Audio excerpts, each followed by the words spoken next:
आजच्या प्रयोगाचे नाव आहे भौतिक आणि रासायनिक बदल. या प्रयोगाचा उद्देश असा की विविध रासायनिक बदल आणि भौतिक बदल यांचा अभ्यास करणे आणि विविध पदार्थांच्या विविध अवस्थांबद्दल माहिती मिळवणे. नमस्कार मित्रांनो, मी माय सायन्स लॅब तर्फे मंगेश. तर जाणून घेऊया भौतिक आणि रासायनिक बदलाविषयी.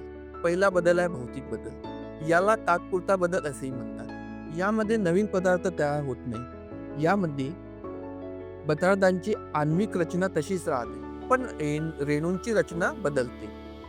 तर भौतिक बदल घडवून आणणाऱ्या घटना कुठल्या कुठल्या आहेत? पहिला उकळणे, फाडणे, गोठणे या सगळ्या घटना आहेत भौतिक बदल घडवून आणणार.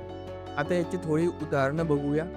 बर्फ विदरणे, चांदी साच्यात टाकणे किंवा आईस्क्रीम विघळणे ह्या सगळ्या भौतिक बदलांचे उदाहरण आहे. आता दुसरा बदल आहे रासायनिक बदल. यामध्ये काय होते की एक दुसरा नवीन पदार्थ तयार होतो. जो पदार्थ आहे आपला, सपोज आपण जर भाजी तयार करायची झाली तर त्यामध्ये आपण भाजी वगैरे सगळं मिश्रण तयार करतो, पण ते मिश्रण वेगळं करता येत नाही. तो झाला रासायनिक बदल. याचे आणखी एक उदाहरण म्हणजे भाजी बनवणे, पोळ्या भाजणे हे सगळे आपले रासायनिक उदाहरणं झाले. चला मग जाणून घेऊया या प्रयोगाला लागणारे साहित्य. ते म्हणजे पाणी पुरेसे, मीठ, हातमोजे एक जोड, इयरबड, डिस्पोजल ग्लास, त्याचे झाकण, काळा कागद, ice cream stick, borax powder, corn starch आणि ग्लू. चला मग आता प्रयोगाला सुरुवात करूया. सगळ्यात आधी आपले साहित्य टेबलवर या प्रकारे मांडून घ्यायचे. त्या आणि सगळ्यात आधी हे हातमोजे हातामध्ये घालून घ्यायचे.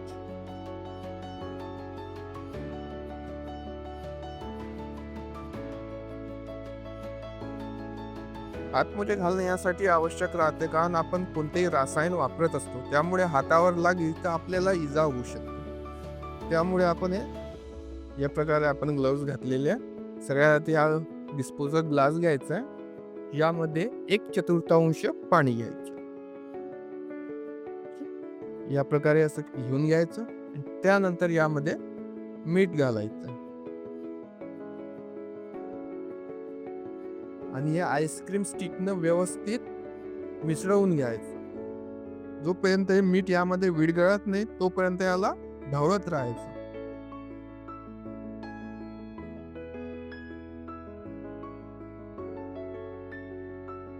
हे बघा, यामध्ये मीठ व्यवस्थित मिसळला गेलाय आणि हे पाणी आणि मिठाचं एक वेगळं मिश्रण तयार झालेलं आहे. आता हे इयरबड्स घ्यायचं आहे आपल्याला आणि याने या काळ्या कागदावर काही लिहायचं, जे तुम्हाला वाटलं ते लिहून घ्यायचं. 5 मिनिटं झालेली आहे. आपण जे लिहिलं होतं ते सुकलं आहे आता.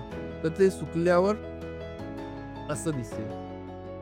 तुम्ही काही या प्रकारे लिहून घेऊ शकता. आता हा बदल आहे भौतिक बदल. तो कसा काय?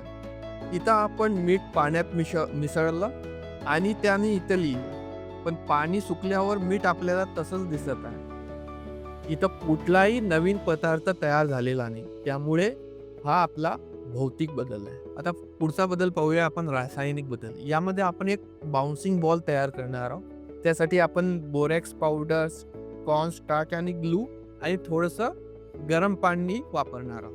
तर सगळ्यात आधी काय करायचं, या ग्लासांमध्ये 1/4 म्हणजे एवढं पाणी काढून घ्यायचं. आपण हे काढलंय. दुसऱ्या ग्लासात सुद्धा आपण हे तेवढंच पाणी काढून घेऊ. दोन्ही याच्यात आपण एवढं 1/4 पाणी घेतलंय. एकामध्ये आपण बोरॅक्स पावडर टाकूया, एकामध्ये कॉर्न स्टार्च. तर आपण सगळ्यात आधी बोरॅक्स पावडर घेऊया.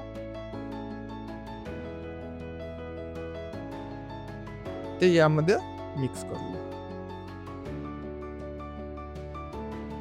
आणि हे व्यवस्थित याला मिक्स करून घ्या, ढवळून घेऊया, जेणेकरून हे एक जीव होणार. हे व्यवस्थित मिक्स झालंय. आता दुसऱ्या ह्याच्यात आपण कॉर्न स्टार्च घेऊ.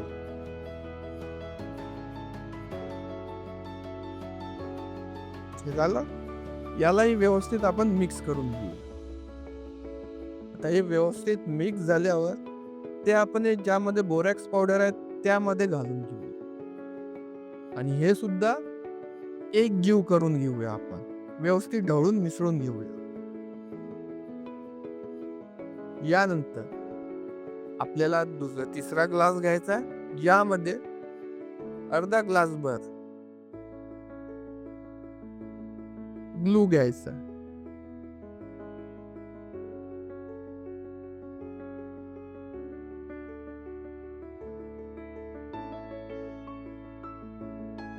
आपण एवढा याच्यामध्ये ग्लू घेतला आणि हे जे मिश्रण आहे ते हळूहळू या ग्लू मध्ये टाकू. आणि हे मिश्रण व्यवस्थित ढवळून घ्यायचं. हे या प्रकारे आपण एकजीव करून घेतलेला आहे. आता ग्लूचा याच्यात एक बॉल तयार झालेला आहे. तो बॉल आपल्याला बाहेर काढायचा आणि त्याला बॉल प्रमाणे गोल करायचा.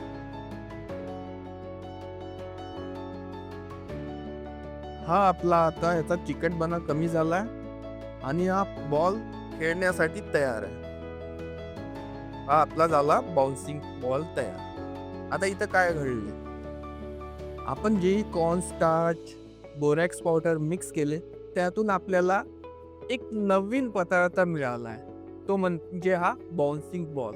आता याला आपल्याला यातून कॉर्न स्टार्च किंवा बोरॅक्स पावडर किंवा पाणी हे अलग करता येणार नाही, कारण ते सगळे मिश्रण झाले आहे आणि त्याची आण्विक रचना म्हणजे मॉलिक्युलर कंपोजिशन हे बदललेलं आहे. त्यामुळे हा आहे आपला रासायनिक बदल. या प्रयोगातून आपण काय शिकलो? या प्रयोगातून आपण दोन गोष्टी शिकलो, एक म्हणजे भौतिक बदल आणि दुसरा म्हणजे रासायनिक बदल. भौतिक बदलमध्ये दुसरा पदार्थ तयार होत नाही, म्हणजे रेणूंची रचना तयार होत नाही, बदलत नाही. दुसरा रासायनिक बदल, जो परमानंट चेंज होतो, म्हणजे तात्पुरता बदल नाही तर एक नवीन पदार्थच आपल्याला मिळतो. आता जाणून घेऊया याचे उपयोग. पहिला आहे भौतिक बदल. हा बदल रसायनशास्त्रात वापरतात पदार्थांच्या विविध अवस्था तपासण्यासाठी. दुसरा आहे रासायनिक बदल. हा बदल यूज होतो औषध निर्मितीसाठी, अन्न तयार करण्यासाठी, इथे याचा उपयोग होतो. या प्रयोगासंदर्भात जर तुम्हाला काही प्रश्न असतील तर स्क्रीनवर दिलेल्या टोल फ्री नंबरवर संपर्क साधू शकता.